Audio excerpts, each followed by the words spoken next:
does every oppressed country have the right of resistance?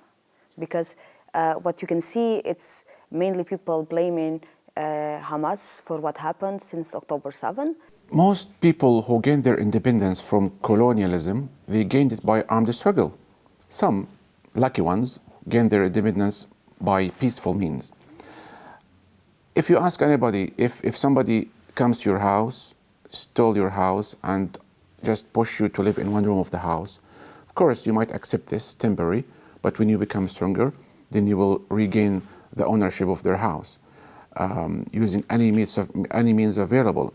Resistance is legal under international law. People have the right to resist the occupiers. Why people of Ukraine have the right to resist the Russian invasion? Why this doesn't apply to Palestinians?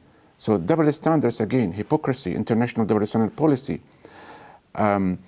So I guess Palestinians, they tried both options. We tried the peace process, which was signed by Arafat with Ishaq Rabin in 1994 in Oslo Accords. And by the end of the year 2000, between 1993, 94, 2000, we should have been able to establish our Palestinian state. But during that peaceful era, Israel tripled its settlement expansion, they killed so many people, they did not agree to allow us to establish our Palestinian state. And that peace accords came to crush the first uprising, which started in 1987. Then the second uprising, the second intifada started in the year 2000, when Ariel Sharon, the prime minister at the time, he provoked Palestinians and visited the holy site of Jerusalem, Al-Aqsa Mosque. And this started for some years.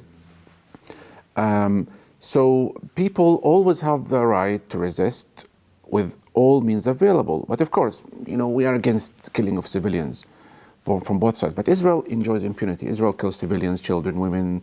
They carry out all kind of heinous crimes. Israel, a country above the international law, it doesn't respect any Geneva Convention. It crossed all red lines. It enjoys impunity. That's why they don't care. Netanyahu doesn't care what his army is doing in Gaza, starving people, exterminating people. So what happened on the 7th of October, as everybody agree, it's a prison break. People broke out of the prison after being under siege for 18 years. We know things happen, bad things happen, but Israel must not commit a genocide. What happened on the 7th of October does not give a right to Israel to carry out a genocide that is ongoing up till now for almost a year.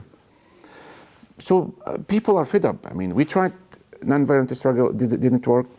Palestinians tried armed struggle, didn't work. And by the way, you guys, you have here the Kosovo Liberation Army. So Palestinians also, they adopted the armed struggle. People are fed up. They don't know what to do with Israel. Israel doesn't want Palestinians to stay in Palestine, and it does what it's doing in Gaza, West Bank, Jerusalem, to drive the population of Palestine outside the land, because they are not interested to give us a Palestinian state, despite the UN partition 1947 that we should be granted a Palestinian state. So they say that the land is too small, they want a Jewish state, and they are doing their best to kick us out of the land.